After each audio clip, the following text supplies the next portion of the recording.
Let them settle. Yeah.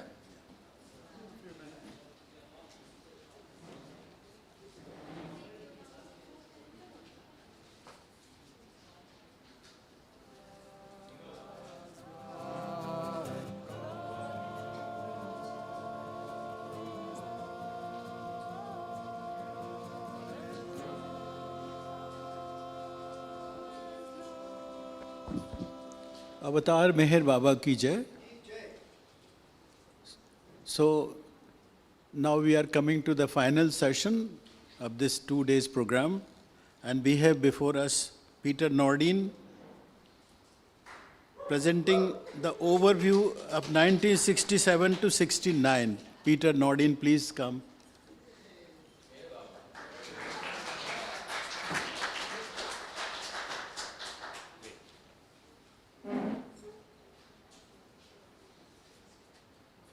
Ready? Okay.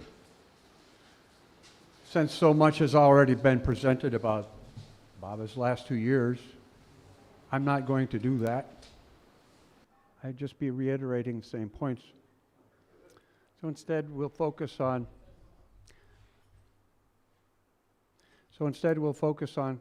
Do I need that? I look better with the lights off.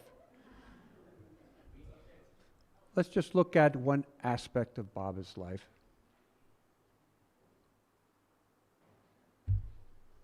Let's start from the very beginning. So in that case, let's compress several billion years into 2 sentences. Important thing.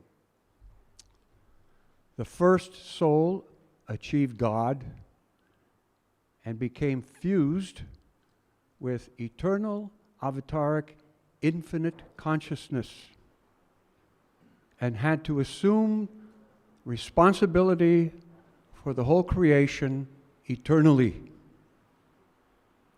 Baba told us that responsibility meant he must take human birth age after age to do the work only he can do. He explained that his work is accomplished by suffering vicariously for humanity. And that is done by suffering through infinite knowledge without using infinite power and infinite bliss. In his life as Meher Baba, he worked for his circle, he worked for youth, for the boys of the ashram, with spiritual training, purification of the universe through Mera and the women mandali. He contacted agents, his lovers, others all around the world. He worked with the God-intoxicated musts and other spiritually advanced persons, engaging them in the effort to bring the great spiritual upheaval in this age and to do the war work, which was part of that. He gave us the great treasure of his explanations about God and the spiritual path that we've never seen before in any other age. In his work, he used 3 mediums or tools: fasting, seclusion, and maintaining his long silence. From the very beginning, his long silence implied that he would have to break it at some point. When he brought the idea out that he was going to begin keeping silence, the Mandali were concerned. First, that he wouldn't be able to really do it because he used to love to talk and sing, but also that they really missed hearing his voice. They didn't look forward to that. So to pacify them, he said, it's only for a short while. First he said a month, and then once they got used to it, he said, well, I'll keep silence for a year. And then after that, he said, well, I'm only going to keep silence till my work is completed. At that time, they had no idea that what that meant was, while the avatar is alive, every breath he takes is his work. Baba told us that even in his periods of rest and relaxation, they're not really rest and relaxation in that sense. They're periods of different and slightly less work. Through the years, it was these promises that he would break his silence. When Mani was 10 years old, she wrote Baba a letter. Dear Baba, I heard that you're going to break your silence. You promised me that I could be there with you when you broke your silence. Exams are coming up in school, and it will be a while before Mother can bring me to the ashram to see you. So please think about it. Baba replied, oh, I didn't realize you were having exams. Okay, I'll delay breaking my silence.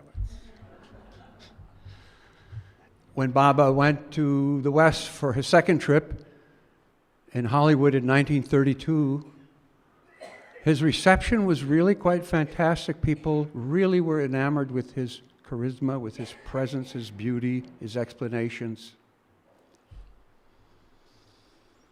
Then the announcement came somehow through discussions that Meher Baba would be breaking his silence in the Hollywood Bowl on July 13th. And Quentin Todd, who was very proud to have all these connections in Hollywood and connections with Baba, was telling women to purchase their gowns for the silence-breaking event that day. And Baba said, first I have to go to China, so I'll be going to China. So he went to China, he went to as far as Hawaii and sent Quentin Todd back and said, tell them I'm not going to be breaking my silence now. Humanity isn't ready yet. So he went back to Hollywood with his tail between his legs, telling them that. And the reaction was, we were so impressed with him. Meher Baba said he was perfect, but he can't even tell the truth about breaking his silence. What is this? Is this some reverse psychology? Some ploy to get attention? Okay. But what happened is Baba contacted all of these people, and then they let him go. And he was never bothered by these people, or many other people through the years, because breaking his silence had an integral ingredient, and that was breaking his promise about breaking his silence. There was a purpose behind it. Went on through the years. Probably the most dramatic period we know about silence and manifestation, and Baba's explanations about it came in 1954 in the beginning, and Baba delivered his final declaration here at Lower Mehrabad on September 30th. That's when he said, it was time for the preordained destruction of 3/4 of the world, and very soon he would experience fully his humiliation, his glorification, manifestation, the dropping of his body, and all this would most likely happen by April of the following year. It's very dramatic, caused a sensation in the world of the Baba lovers for 40 days. Then he gave his clarification, in which he gave several points. He said, yeah, well, I said that in my language. I said that in your language. I said this in both languages. And people thought, all right. Bob always says so many things. So he let that go for a while, and then he gave the confirmation in February saying, don't forget that I'm God. Everything I said must happen. But now I must make a decision about when. So time went on, a few more months. In April, he did deliver his final decision. And his final decision was that he decided to delay the time element so that humanity could fully experience all that he claimed would have to happen, all the results of his work in his life. So he was going to extend the time element, and there was no promise as to when he might break his silence. It could be next week, but it could be 20 years, like that. The following year, Baba gave some talks at the Sahavas here at Mehrabad, Lower Mehrabad, in November. And the subject of breaking his promises came up. Now I will tell you one important thing about promises. Baba is always free to give and break promises. How to explain about my promises? Baba is helpless in explaining this. Why? Whatever Baba does or explains is beyond human understanding. And it is not one's fault not to understand me. How can you understand the perfect one? Eternally, it has been my habit to give promises and break them because I am eternally free from all bindings. All right.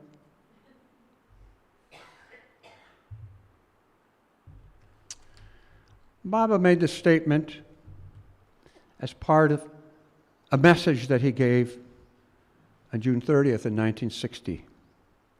This is an excerpt. I want you to know that I will definitely break my silence, and I want you to cling to my Dhamman until the very end, irrespective of whether I speak or not.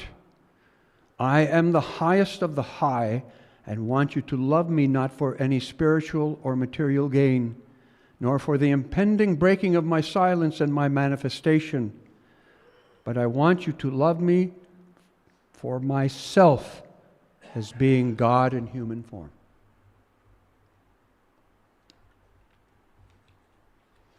That was a particularly difficult year. Baba suffered illnesses, other ailments. He had herpes zoster. He met Dr. Ginde. Dr. Ginde came from Bombay that year to give him an injection to diagnose and give Baba his treatment. He said, you have this particular condition, Baba, you'll have to come to Bombay to my operating theater. I can't do it here. Baba said, you can do it. Do it here. What was the treatment?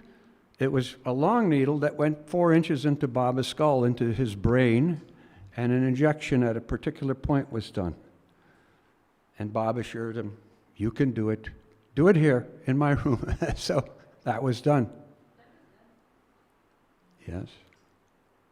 Successfully. Until Dr. Ginde got to Pune, then the phone call came and it said, Baba's pain is back. So Baba went through all of these things that year. He gave this later that year. That was part of a 6-month seclusion during that time. My silence must break. There is no escape from it. I shall not lay down my body until I have given the word to the world. Of my own, I shall not break my silence. Universal crisis will make me do so. When the crisis will reach its absolute culmination, it will make me utter the word at that moment. Circumstances are converging and fast gathering momentum toward precipitating the right moment, which will come completely unawares at any time, any hour, any day. That moment is not far away. As I am the pivot of the universe, the full measure of the universal upheaval will bear on me, and correspondingly my suffering will be so infinitely overwhelming that the word will escape out of my silence. Remain completely resigned to my will, and do not let any circumstance or situation shake loose your grip from my Dhamman. I shall not come out of my seclusion until I break my silence. The divine moment for my giving the word is not far off. The Mandali were just exasperated with not being able to help Baba with his suffering. They could only do whatever they knew how to do. One day Baba said, how can you understand that I enjoy my suffering? I enjoy it because I know what great benefit it is for my work. Some of you may have met a guy named Mauni Boa. Gokran remembers Mauni Boa. He was a friend of Balna too, who came to Baba after he himself had begun keeping silence in the 40s. We used to see him at Amartithi time. He always came simply dressed in an ochre robe and slept on the back veranda of Mandali Hall, where his place was whenever he would come to Mehrabad for a meeting. He had been keeping silence for years. One day at Guprasad, some scientists came and said, "Yes, Mr. Meher Baba, we know you are talking about breaking your silence, but you can't break your silence anymore because your vocal cords have become atrophied, and it's impossible. You wouldn't be able to talk." So he tells Erich, explain. Here is my disciple Mauni Boa. He's been silent for so many years, 14 years or whatever it was at that point. Mauni, stand up. Speak out. Speak out. And he says, Erich said in a thunderous voice, "Avataric Meher Baba Ki Jai!" Bob said, "Good, now sit down, keep silence."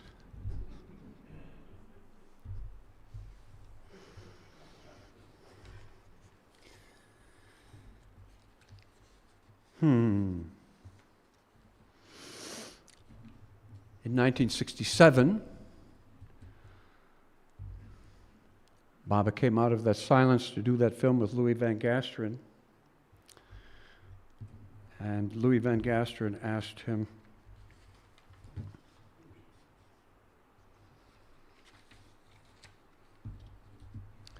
"Baba, who are you?" And Baba said, "I am God in human form. My experience of Godhood is continuous without a break." And then immediately he went into one of the themes that was so important to him at that time. But there are those who call themselves God incarnate, and they say they experience God realization, but they don't. They are hypocrites. Then he immediately, in another few seconds, went into another one of his themes that was important at the time, and that was about drugs and the warning of drugs.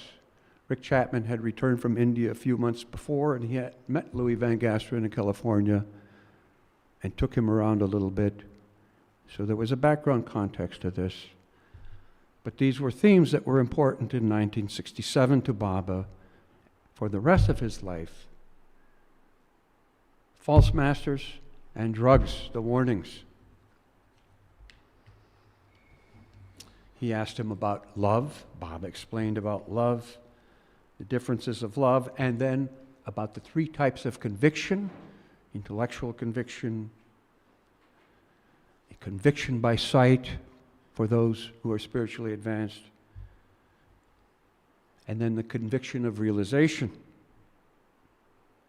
And again, he went back to say the difference between the real experience of conviction and the false experience of drugs.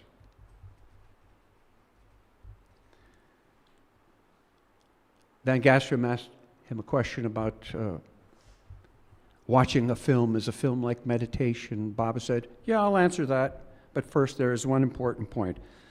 And this is how I explained it.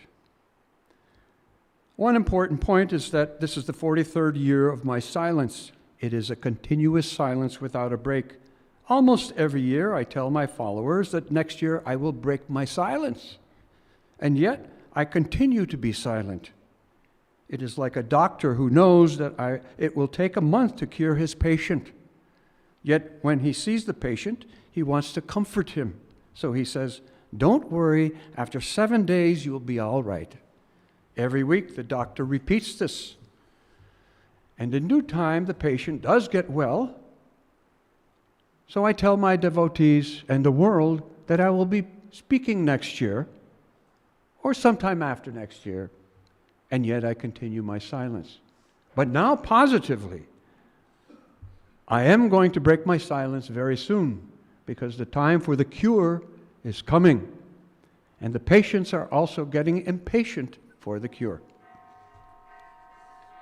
Is that my bell?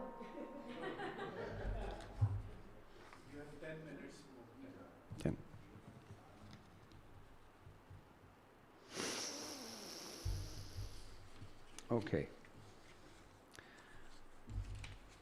Baba's emphasis was on speaking the Word of God. This is not religious scripture, as many people think in the modern time. The Word, the best comprehensive explanation I've seen of the Word of God, the Word of words, is in Stay with God, page 65, 66. It's really wonderful.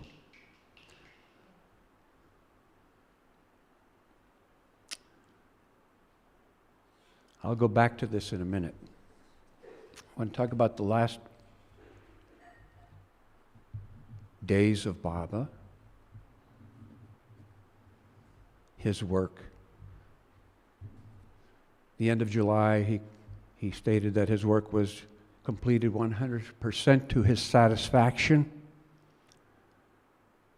and yet he still continued to do the work in his room with that hammering of his thigh, hammering of his chest when it became intense. When he ordered Bao to do it. Bao had to do this.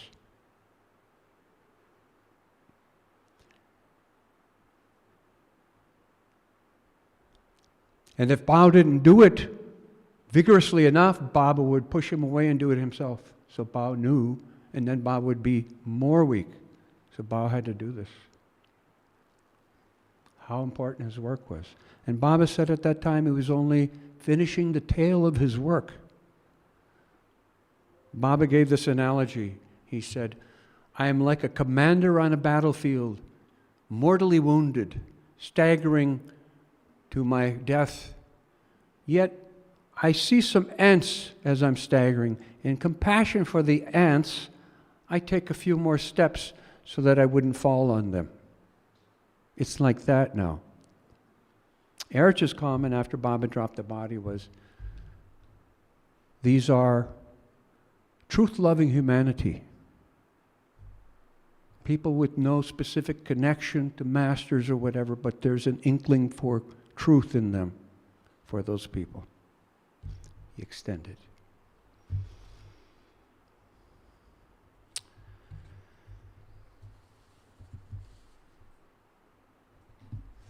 There's one thing here, if I can find it.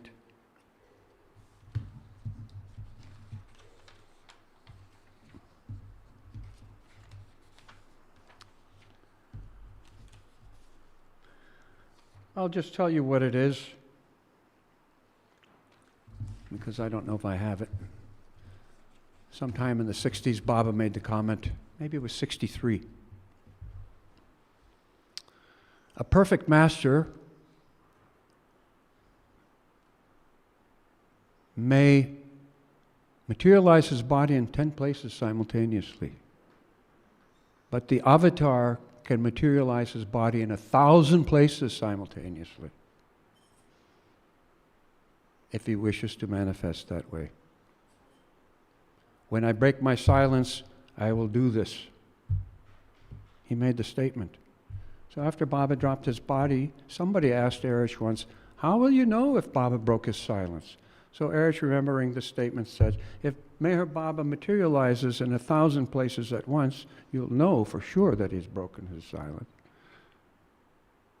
What kind of a thing would that be?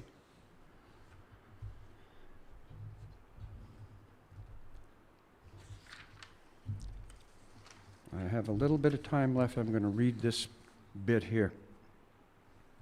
The word of words.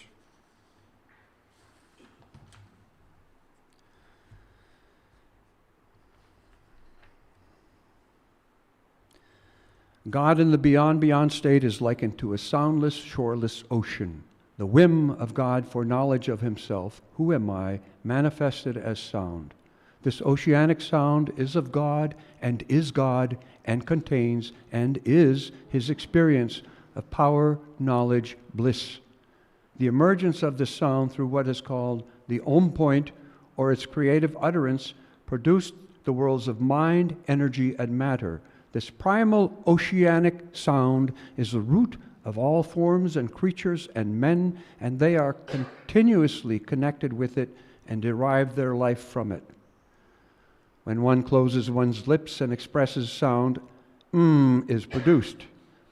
This is a drop of faint sound of the oceanic sound. The original oceanic is called Brahmnad, which is the sound or word of God. It is continuous and is the eternal root and continuous cause of all causes and effects.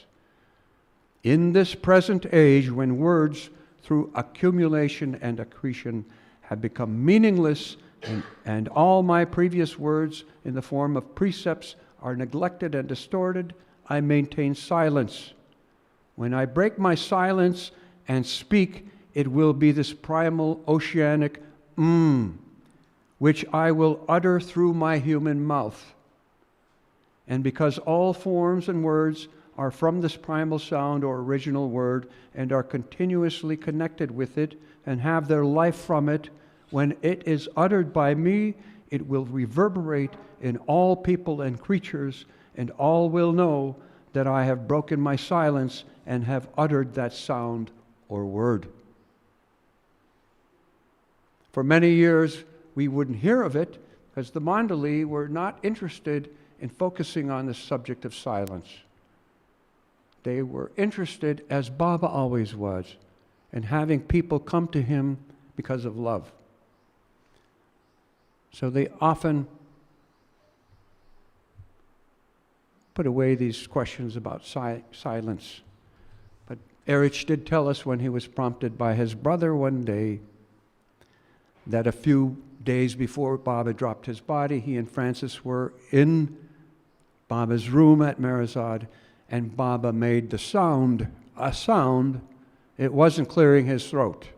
It was a very loud It wasn't a cough and a sneeze and a clearing the throat. And they were turned away from Baba, and when they turned back, Baba was there like this.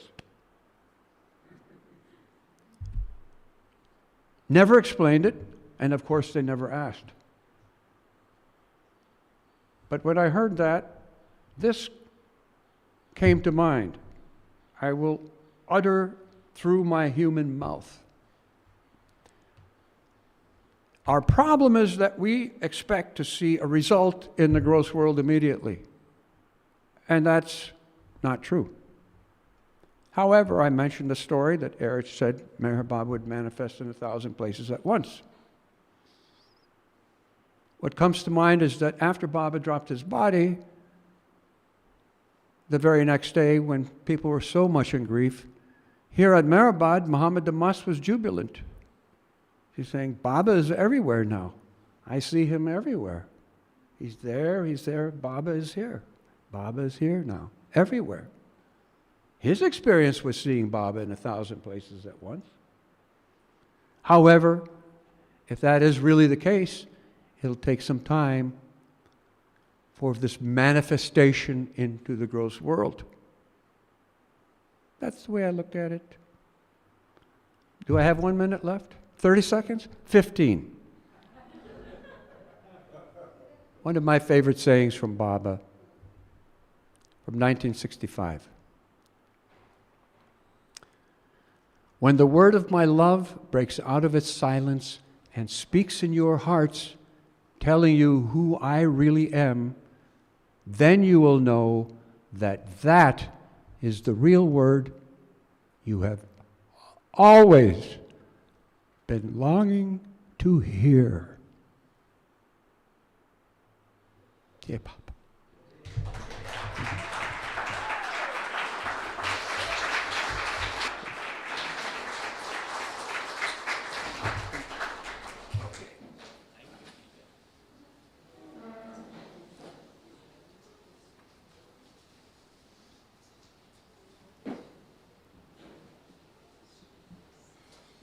Thank you, Peter, so much.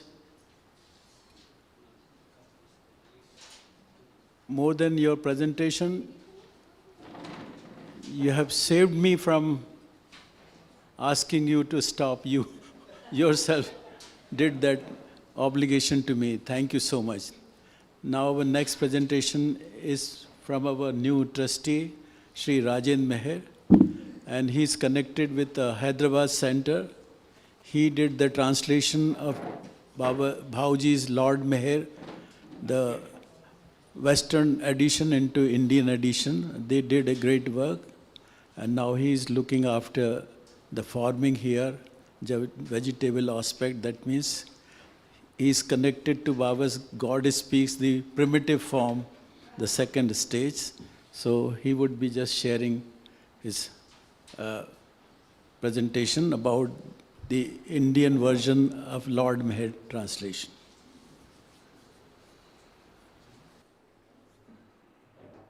First page? Yeah. Jai Baba.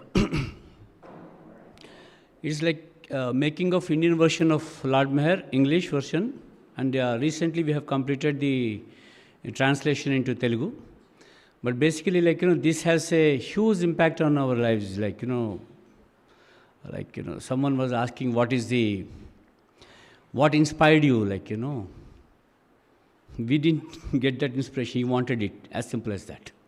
He wanted it, that's it happened. And on one afternoon lunch in the MPR lunch place, Sheila and myself and Balaji and Subbarao. Balaji and Subbarao are the other people. Three of us started this game, and of course, huge and countless number of volunteers have participated, including West and East. I don't want to name the Western Baba lovers, least they get unnecessary trouble, get into trouble. But still, what I'm saying is, Sheila was there, and this is after the book was released. She was asking us, casually, but very seriously. Some of you met her. She was asking, who has designed this book? And there was silence, 30-second silence. And we were ready to face that, she's going to, we are going to have full ears and blood would come from here and all those things we were expecting. I don't know. After 30 seconds, she realized, she's an intelligent lady, right? She realized and said, no, it was pretty good. Then I said, it was really very scary moment, 30, 40 seconds. What we have done is we have wrapped the text around the photos, which is most unconventional at that point in time, couple of decades back. It was never that too from Western standards, photo would be there, text would never be wrapped up. But the object of our going for with this kind of publication is cast cutting. That was our intention next. So with that background, we have started this, and I need not specially impress upon you the importance of the Lord Meher. Last legacy meetings, I have been observing closely, and the base is Lord Meher. We picked up from something from somewhere, but base is, source is Lord Meher. So let us not discuss about the importance of this book here again and again. And let us think about what are the other issues which went through while printing this book in India. We were, next slide. Yeah, next. And this was the question where why an Indian edition after all? This is the question. He wanted it. That would be after 20 years I'm saying this is the truth. He wanted it. There were so many hurdles which I cannot share on the stage. So many things which happened, which can never be expressed either. Forget about. Even if I want to tell, past is gone. It's gone. But what happened is he wanted it. He was there always with us. He was there always with us. And the very, very important troublesome points were prohibitive caste of Western. The apparently what it looked made us to think about going for Indian version was caste, very expensive, and there is an emotional background that my parents, our Subbarao's or Balaji's parents, they would come each year to Meherabad during Amar Tithi, look at their pockets and pick up a book, look at their pockets, and I have seen my dad doing it, going back. It was very difficult to save entire whole year, but they were not able to. One book could be there, but but basically they would like to eat all the books. They don't want to leave any book. So this was there. So then this was like, seriously we picked it up, and Balaji led the team. Most of you know Balaji and how he is, and and it took 2 years for us to complete this project. The printer was saying that, this is why don't you go for putting it in the Guinness Book of Records? Never ever in the history of printing, that's what his perception, I don't know, 5,000 pages were printed at one shot. 8 volumes were printed and one same day and released, that's it. Same month, everything was done. And we thought, let us not advertise too much. We kept quiet as Baba wanted it. But, we have not gone for that kind of marketing technologies and other things. But, one thing is there, we have eaten sufficiently, our hearts were full. We are full. That was there. And then the other important thing was change. Other important thing was, this is another very, very funny incident, regularly would happen. We get a Lord Mayor from US. One book would be purchased by the center. Seniors, I was very young, when those books, yearly the book would come, one book. It almost picked up 15 to 16 years for all books to come, 20 volumes there. And senior would read it, and the other senior would read it. Then I was waiting for that book and pick it up, and and I would get only in the nights, because they would read in the daytime. I'll go to there. We were very closely living like. And this was the interest which caused among us, we were really waiting for the next book to come and eat it away. I would put it that, we were eagerly waiting for us to eat. It was so fascinating, so lively, this kind of presentation about Baba's life, and never we read that way. Afterwards, then this is then people started copying it. Xerox copies, all those things, that would cost 6,000 to 7,000 rupees, Xerox copies also. Right, next. Without Baba's photos and other things, And then finally, with our agony and, Baba's inspiration, let us not get into the story of how it came to MBPPC Trust, and Babaji invited us, and under the name of Meher Maudavani, we started working on. And we got this book. Ultimately, we have worked on that. Within a record period of 2 years, we have done. Next. And while doing, the challenges were huge. What we got was big films. The films negatives. Previously, if someone belonged to that age, the negatives would be kept on the machine, and the print would happen. So that was negatives. Negatives were given, huge negatives. They're shipped to India along with the Word file. That was the base system with us. And from the negatives, we have converted into positive, picked up the photos, worked on the photos, and the Word files, we have run through those Word file into the publication document. All these things, mind you, this is where Baba volunteers have helped. Baba helped us. We have done. It's never a publication unit which was part of that. Initially, if you boys were there, it was very difficult for them to sustain us. We were so demanding an employer, they ran away, and obviously we have to pick it up, and we started working. We worked to that extent that, we learned, we started giving consultancy for next 2 years afterwards. Now I forgot everything about those softwares and other things Then the storage was an issue. And when we storage, Jubilee Center has helped us. There's a huge building and huge activity. And we stored some paper for printing. Some portion, very important portion of the white papers were eaten away by the termite. This was, we never thought, put the paper, that's safe. No.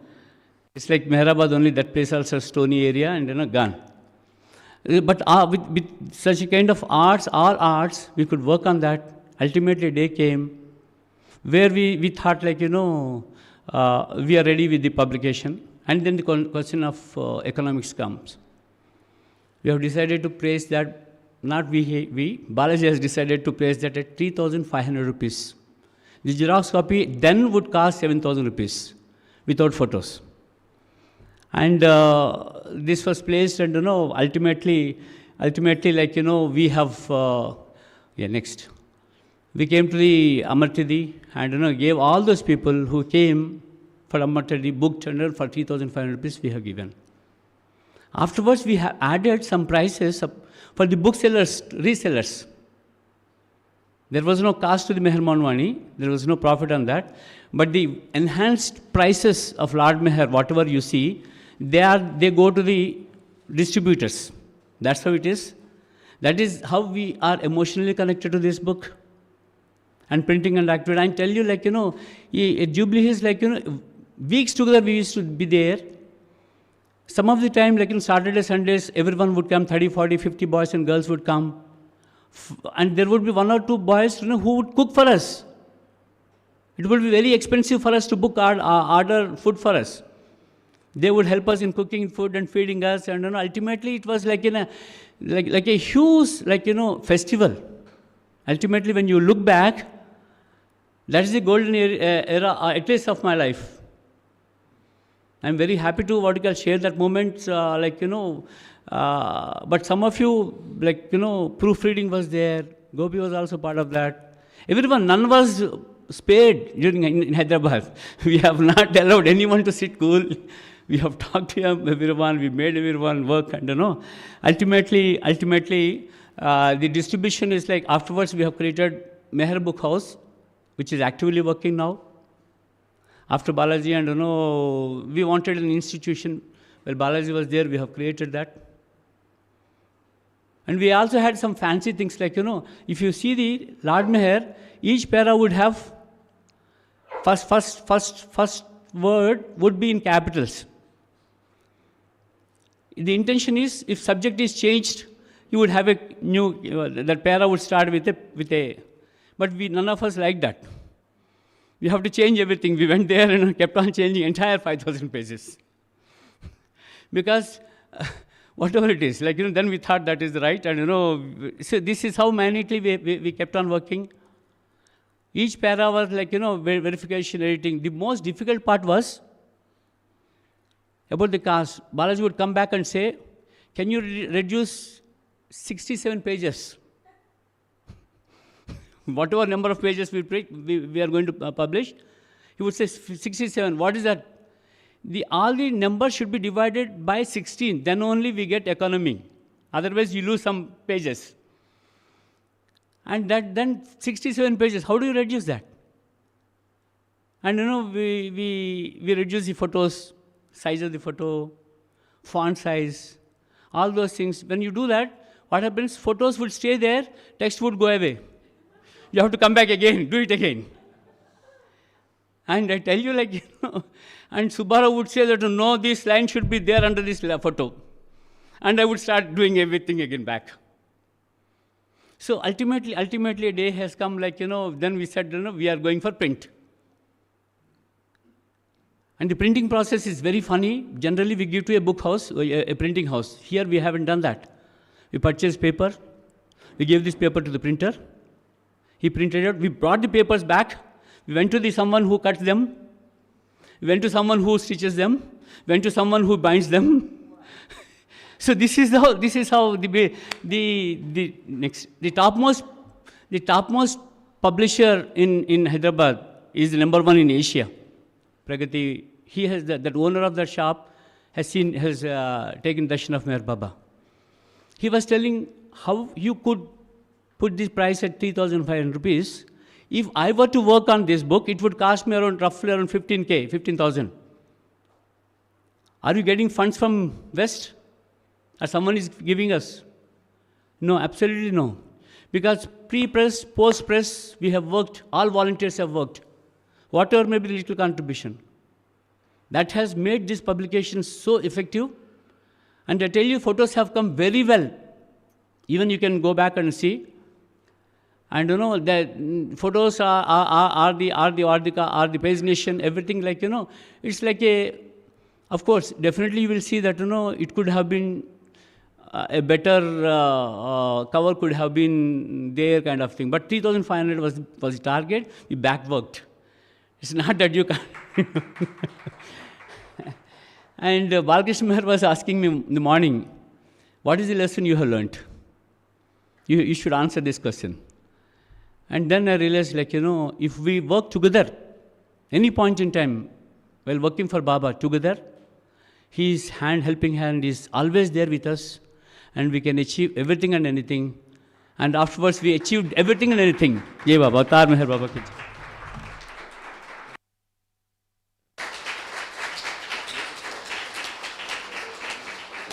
Thank you so much. Thank you.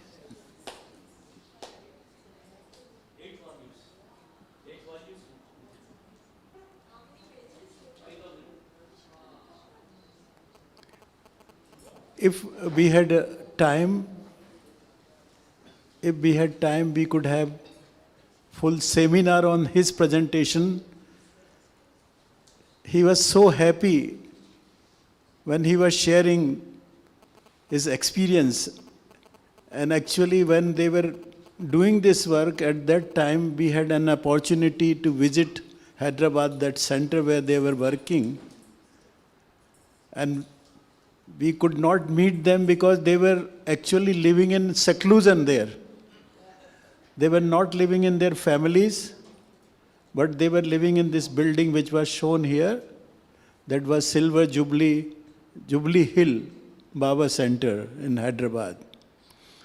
So this is how they have enjoyed that particular thing. And actually, I was getting amazed when I was seeing his presentation. He was so happy to present this. And this is Baba's gift during his work. So we are all grateful to him for this sharing. Thank you so much once again.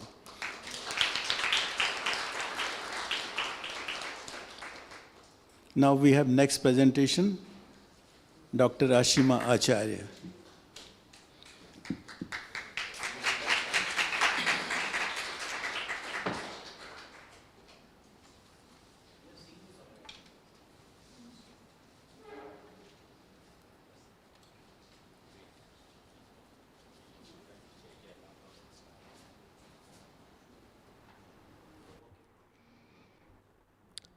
Ladies and gentlemen, presenting Mr. Cole Porter.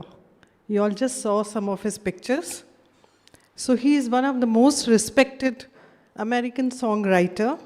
Why I chose this topic? Because I knew nothing about him. So I was very curious to know who's this man who wrote Begin the Begin and Baba chose it. So that's why I did this research, and I thought Indians would really love to know the story, and I hope some of you also would enjoy it. Probably you already know about it, but doesn't matter. So he's one of the most respected American songwriter. He wrote a song every day. His lyrics were intelligent and genius, but remember, there was a lot of hard work. He had the capacity to transform something mundane into something magical, like Pepsodent or Pizza of Tower or even Mahatma Gandhi. Let's hear this song. The song is called You Are the Top and I Am the Bottom.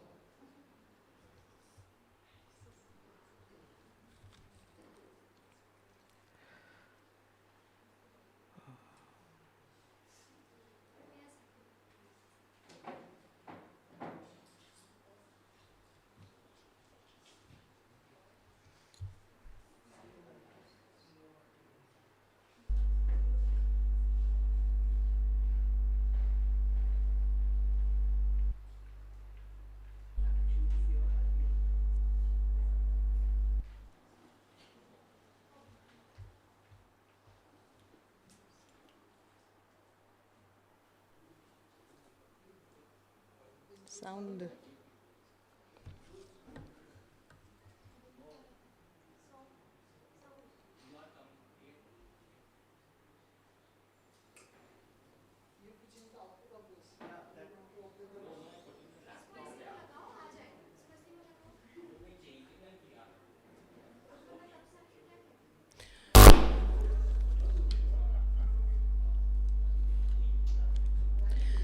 Well, songwriting is a complicated craft, and he was a master in that.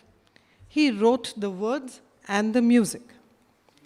He lived in a world of penthouses, chiffons, and champagne, where love stories happened for the very first time. Till the time we heard the word. He wrote this particular song, which we will watch eventually today, hopefully. He wrote this song for a Broadway.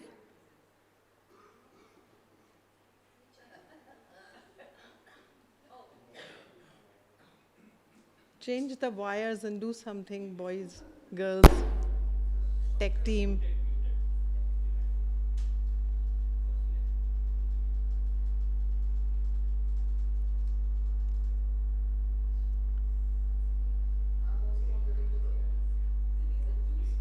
Don't ask me technical stuff. I know nothing about it. Because it's all saved in that. And it worked. We checked it in the afternoon.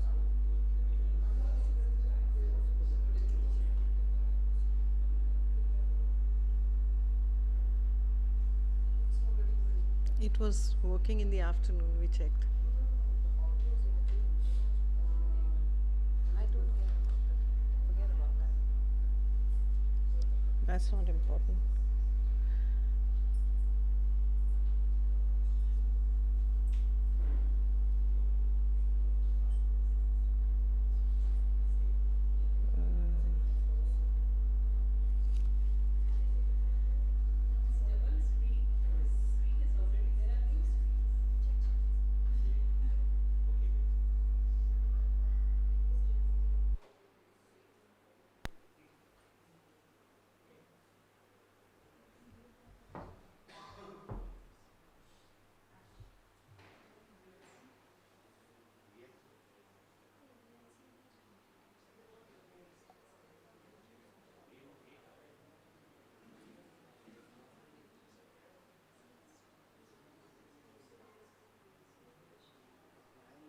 I love Paris.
You're the Colosseum, you're the top, you're the Louvre Museum, you're a melody from a symphony by Strauss, you're a Bendel in a Shakespeare sonnet, you're Mickey Mouse, you're the Nile, you're the Tower of Pisa, you're the smile on the Mona Lisa. I'm a worthless check, a total wreck, a flop. But if baby I'm the bottom, you're the top. Well, song. This song was called Night and Day, and this song was written, and the actor found it really hard. He watched it over and over. Not this one. This is not the one. Night and Day. So he had 1 second. He had to hear it again and again, and he still couldn't get the steps. So let's see what happens in this.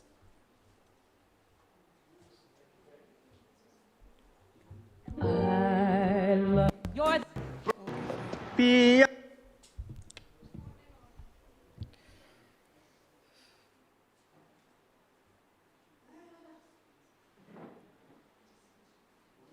Maybe I can speak from there and sit right next to you.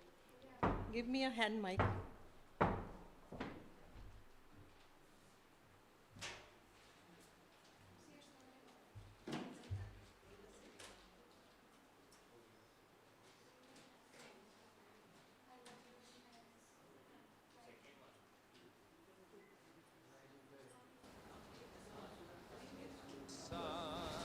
Volume.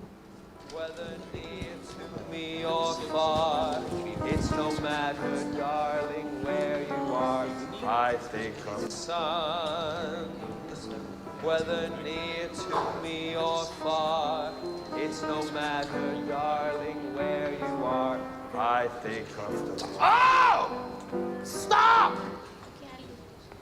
It's impossible. I just can't do it. Cole. He is only an actor, but he still may be right.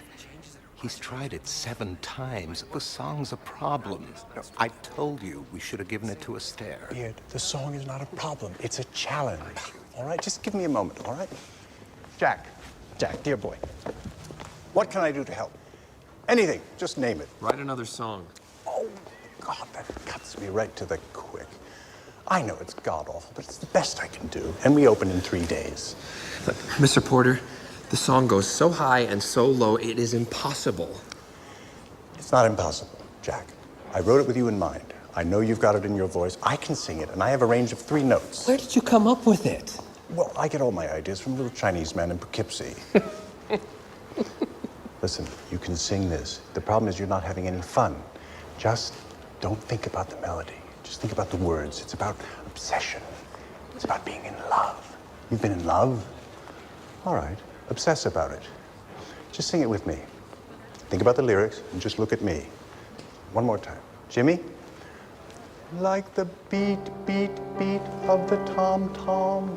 When the jungle shadows fall, like the tick-tick-tock of the stately clock as it stands relentless. against It's the obsessive. wall, like the drip, drip, drip of the raindrops when the summer shower is through. So a voice within me keeps repeating, you, you, you, night and day. You are the one, only you beneath the moon and under the sun. Whether near to me or far, it's no matter, darling, where you are. I think of you night and day. Try E flat. Well, he was born in Little Indiana town, Peru, on 9th of June in 1891, 3 years before Baba. In an enormously wealthy family, his mother, Kate, had already lost 2 infants before him, so he was very special, and she was sure he would become something.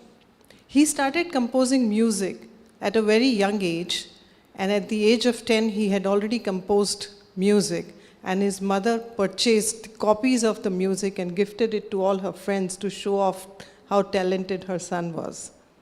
His first song was Old Fashioned Garden. Let's hear that. I saw an old-fashioned mistress getting old-fashioned kisses in an old-fashioned garden from an old-fashioned boy. He could compose humorous songs on his neighbors, people in school, his teachers, and his friends. He could work them into his songs with extraordinary cleverness.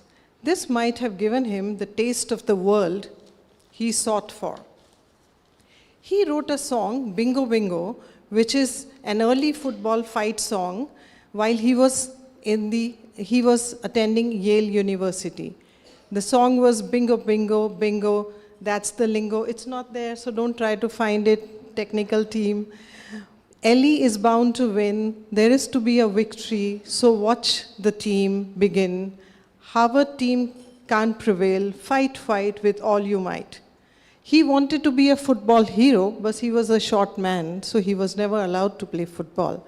And in fact, there was a time when the match was going on in the stadium. His song was being played, but he was not allowed inside the stadium. Once he left home, he went to Venice, Paris, French Riviera, Hollywood, Waldorf Towers, and New York.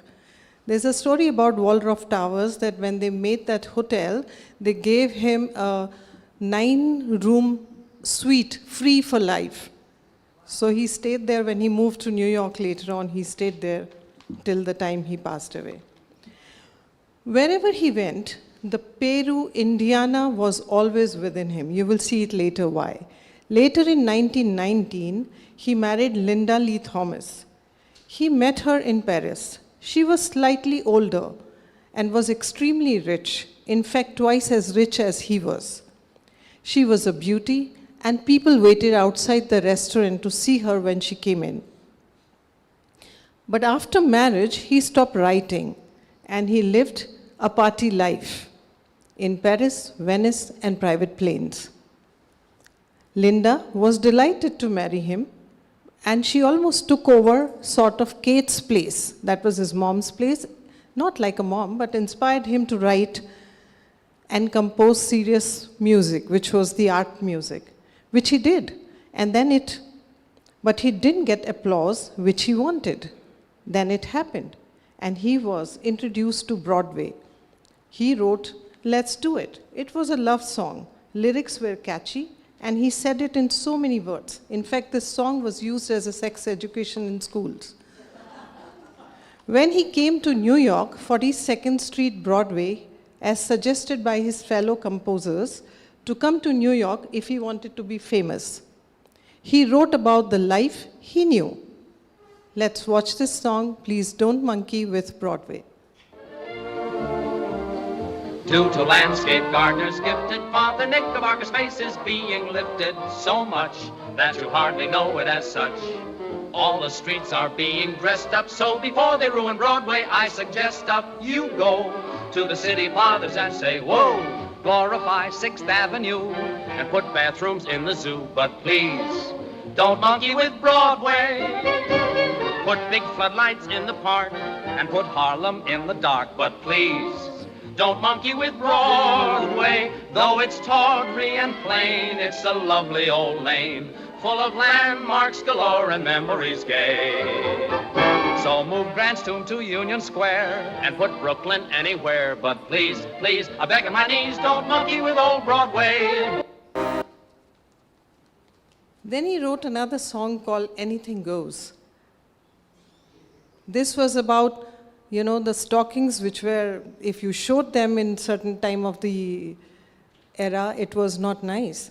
But now anything goes. Let's hear that song. In olden days, a glimpse of stocking was looked on as something shocking, but now God knows anything goes. Good authors too, who once knew better words, now only use four-letter words. Writing prose, anything goes. You can play this song also. I get no kick from champagne. Mere alcohol doesn't thrill me at all. So tell me, why should it be true that I get a kick out of you? Well, so you don't get kick out of cocaine or alcohol, but you get kick out of you. That was the song. In 1930s, he alternated between Hollywood and New York. He wrote one Broadway and one Hollywood film a year. On being asked why did he work so hard, he said, "Oh no, I love it." Theater and simultaneously his social life, they fed each other. After the show, there would be a party and all the people in the social register would be there. The list was endless. Cole was a social animal, and loneliness troubled him. He took ordinary topics like falling in love, falling out of love, and gave them a certain distinction, which you can make out in his music and words. This is more elevated and exquisite mind playing with these notions. Let's hear the story of Begin the Begin. Moss Hart, who was a writer, he had an idea for a show. So he told Cole about this show, and Cole said he liked it. So Moss said, really, all my life I wanted to have a trip around the world. Cole said, I think that's a great idea. Let's take a cruise around the world and we'll work on the show. And 6 days later, they sailed out of the New York harbor for a trip around the world. Let's see what happens.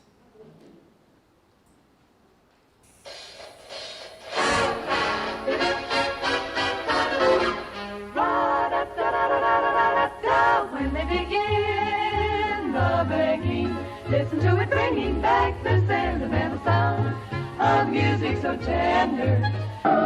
It brings back a night of tropical splendor. It brings back a memory evergreen. I'm with you once more under the stars, and down by the shore an orchestra's playing.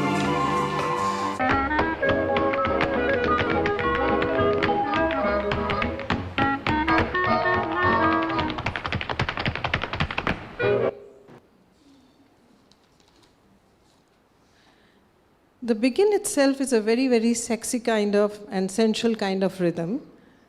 Mixture of African, Brazilian, and Portuguese rhythms put together. Moss thought it was a very unusual song and was over while it was only halfway through. Irving Berlin, he was a Jewish composer who was also an admirer of Cole Porter, would always call him up and ask him, how is your long song doing? Song was used in a Broadway musical, Jubilee, inspired by their travels and acquaintances. Jubilee was actually a comical play. This dance form was like a slow rumba, popular in 1930s. The first performance of this song was done by June Knight in Imperial Theatre in New York. There was another American composer and songwriter, Alec Wilder, who described the song as an unprecedented experiment, one which to this day, after hearing it hundreds of times, he says, I cannot sing or whistle or play without printed music. I hear myself saying, end the begin. Then in 1937, he was thrown off a horseback at the age of 46. He had to be crippled for the rest of his life. He endured 35 surgeries and constant pain, and he endured 35 surgeries, constant pain, stigma of wearing braces and using canes and wheelchairs. Cole Porter, who popularized French Riviera and speedboats in canals of Venice, was reduced to moving around from one room to another with the help of his attendants. Doctors said to amputate the legs. His wife Linda came to help, and both decided against it and had to be carried from one room to another. But no one ever heard a word of complaint. He tried to live the same life as before the accident.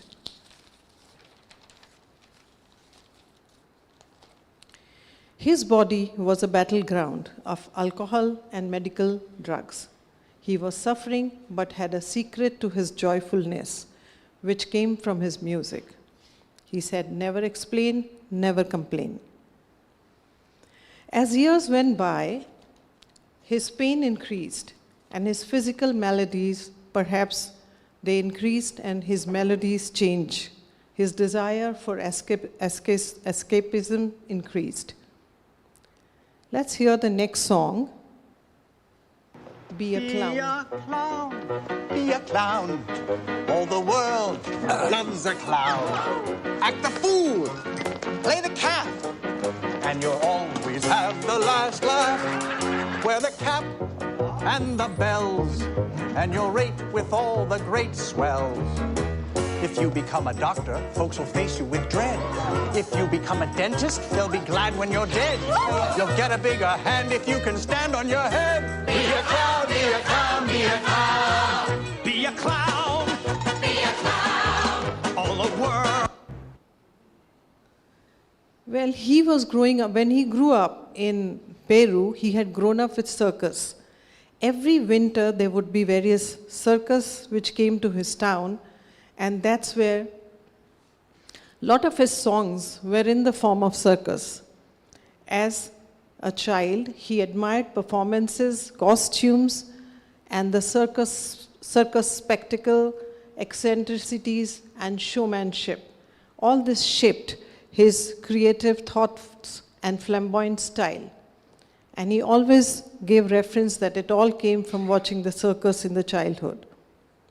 Post-World War II, Broadway didn't welcome Cole Porter musicals, as his world of champagne seemed inappropriate when they were rationing for gas. And for the first time, he was having a difficult time to raise funds for his next show. Then he wrote this musical called Kiss Me Kate, and he called people and said, it's not there, he called people and said, I have found my Kate. On being asked, who's that? He said, it's Patricia Morris. People told she couldn't be heard beyond the third row. So he rented a theater in LA, and he took Patricia and her accompanist, and he climbed all over the balcony with his bad legs while she sang from the stage, and he said, they are crazy. He came for every rehearsal with his cane and carried a golden whistle and whistled when he didn't hear the lyrics.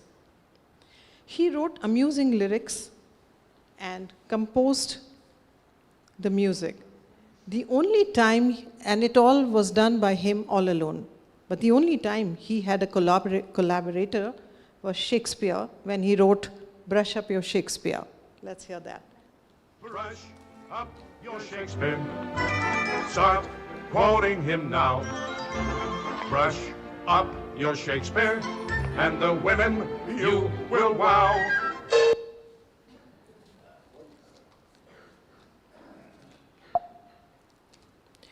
Howard Coleman, he threw a great opening night party after Kiss Me Kate, and Cole went for it. Howard had a great apartment with a very long marble staircase and a glamorous one, big and steep and long.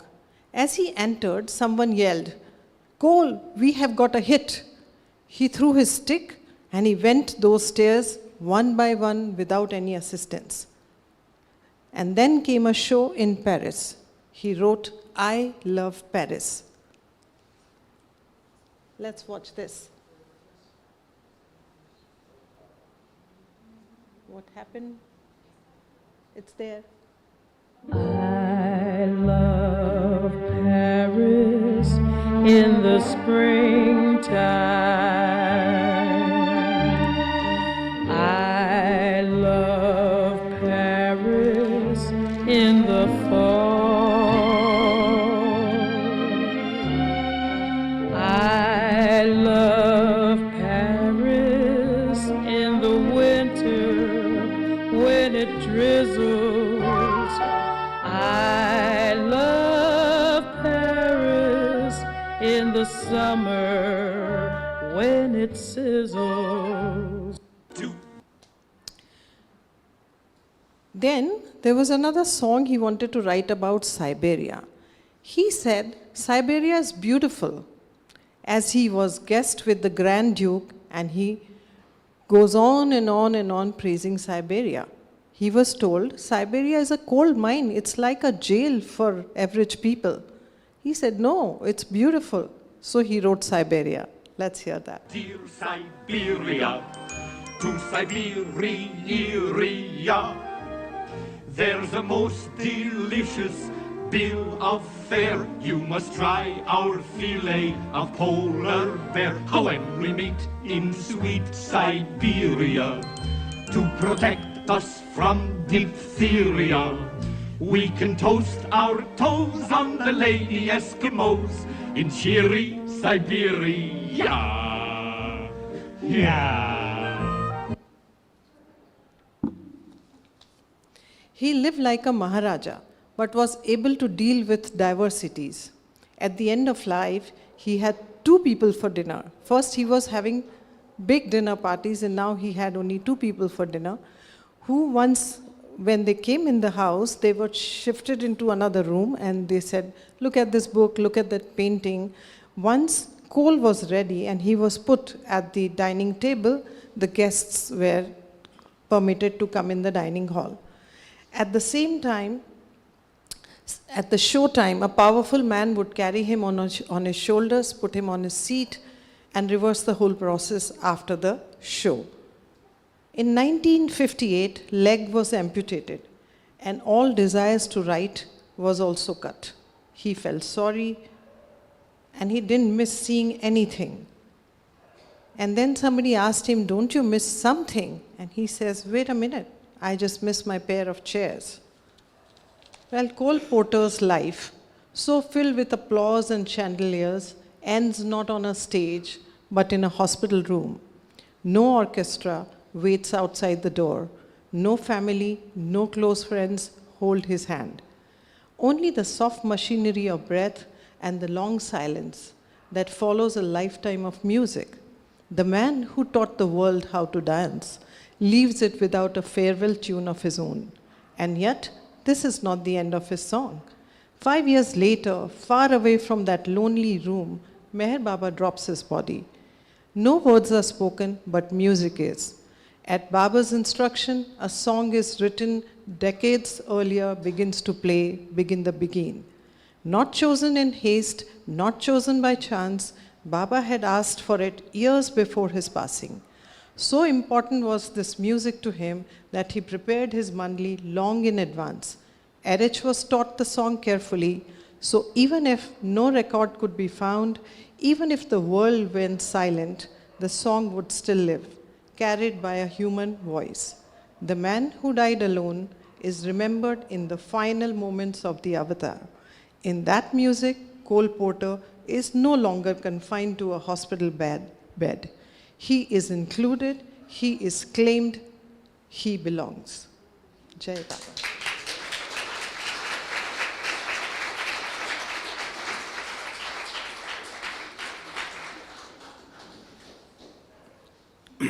Thank you, Dr. Ashima, for this wonderful presentation, but it has much to be shared about it. And this makes me make little change in our proceedings, because after this was our opportunity to make our presentation on this particular song, but we have wonderful film by Bob Frederick that we would not like to miss. Therefore, I am just requesting them to show that film first, and if time is there, then we will take up that last one, that is our presentation. Now, Bob Frederick has some message about this particular film to be shared with all of us. He says, Jai Baba, it is with great appreciation that I submit this film to Baba's lovers who hopefully will enjoy it. It was made to be enjoyed to the darshan, so I relied upon a very well written magazine article from one of the West journals in US, the New Yorker magazine. Sheila Krinsky, who was at the darshan and who appears briefly in the footage of this film, made her own film about it in 2012 entitled Finding Your Abode in Him. It is an excellent film, and I encourage everyone who watches this film to find a way to watch that one for first-hand accounts of those who were there.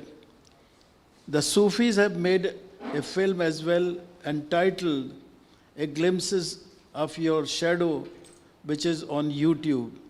I also encourage everyone to watch that film for first-hand accounts of those who were there and events that took place not mentioned in this chronicle.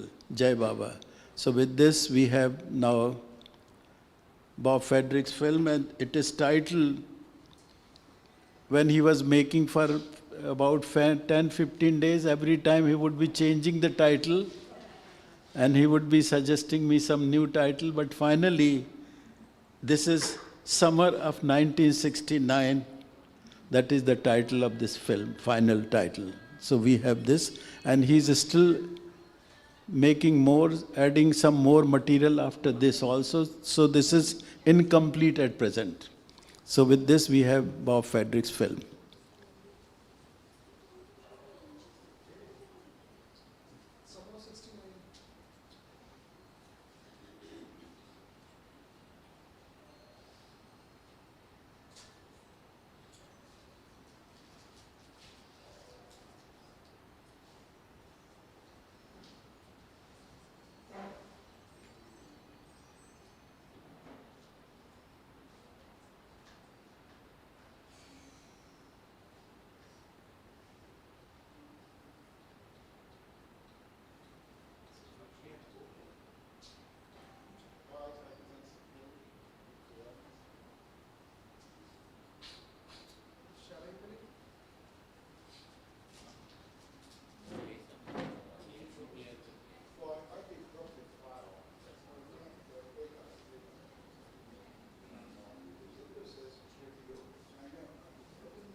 Let's go stream.